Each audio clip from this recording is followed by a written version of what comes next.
بسم اللہ الرحمن الرحیم۔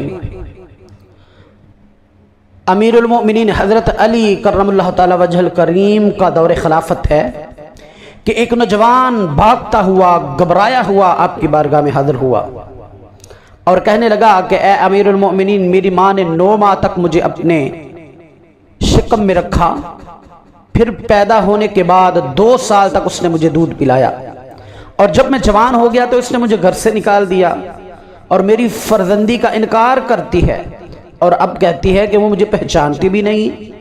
امیر المؤمنین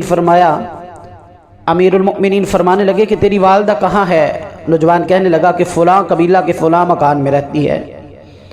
تو حضرت علی فرماتے ہیں کہ اس نوجوان کی ماں کو میرے پاس لایا جائے۔ آپ کے حکم کی تعمیل کی گئی اور فوراً اس عورت کو اس کے 4 بھائیوں اور 40 مصنوعی گواہوں سمیت لایا گیا، جو اس بات کی قسم کھاتے تھے کہ یہ عورت اس نوجوان کو جانتی بھی نہیں، بلکہ یہ نوجوان جھوٹا اور ظالمانہ دعویٰ کر رہا ہے۔ اس کا مطلب اس بات سے یہ ہے کہ وہ اس عورت کو اس کے قبیلے میں ذلیل و رسوا کرنا چاہتا ہے، حالانکہ اس عورت کا تو ابھی تک کسی سے نکاح ہی نہیں ہوا، پھر یہ بچہ کہاں سے جن سکتی ہے؟ یہ تو ابھی تک پاک دامن ہے۔ تو حضرت علی فرمانے لگے کہ اے نوجوان، تو کیا اس بارے میں کہتا ہے؟ تو نوجوان کہنے لگا کہ اے امیر المومنین، خدا کی قسم یہی میری ماں ہے، اس نے مجھے جنا، مجھے دودھ پلایا اور پھر گھر سے نکال دیا۔ تو حضرت علی نے فرمایا کہ اے عورت، یہ لڑکا کیا کہہ رہا ہے؟ عورت کہنے لگی کہ اے مومنوں کے سردار، مجھے خدا کی قسم نہ میں اسے پہچانتی ہوں اور نہ میں اسے جانتی ہوں کہ یہ کن لوگوں میں سے ہے۔ یہ مجھے خواہ ذلیل کرنا چاہتا ہے، میں تو ایک قریشی لڑکی ہوں اور ابھی تک کنواری ہوں۔ تو حضرت علی نے فرمایا کہ کیا اس معاملے میں تیرے پاس کوئی گواہ ہیں؟ تو عورت کہنے لگی کہ ہاں، میرے پاس گواہ ہیں۔ اس کے بعد فوراً 40 گواہ قسم کھانے والے آگے بڑھے، جنہوں نے قسمیں کھا کھا کر عورت کے حق میں گواہی دی اور نوجوان کو جھوٹا ثابت کرنے کی کوشش کرنے لگے۔ تو امیر المؤمنین فرمانے لگے اچھا، تو آج میں تمہارے درمیان ایک فیصلہ کروں گا جس کو مالک عرش بالائے عرش پسند فرمائے گا۔ کیوں اے عورت، تیرا کوئی ولی ہے؟ عورت کہنے لگی کیوں نہیں، یہ میرے بھائی ہیں۔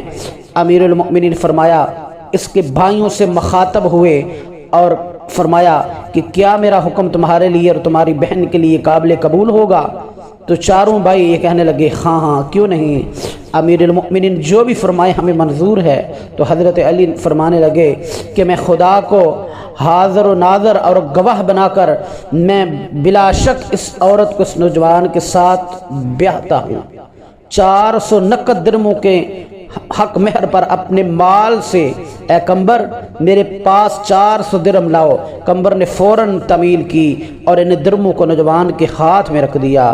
تو حضرت علی فرمانے لگے کہ اے نوجوان، ان درہموں کو اپنی عورت کی گود میں ڈال دو اور جاؤ، اب میرے پاس اس حالت میں آنا کہ تجھ میں نہانے کا اثر ہو، یعنی مباشرت کے بعد اور غسل کرنے والی حالت میں میرے پاس حاضر ہونا۔ نوجوان یہ ارشاد سن کر اٹھا اور درم عورت کی گود میں ڈال دیے۔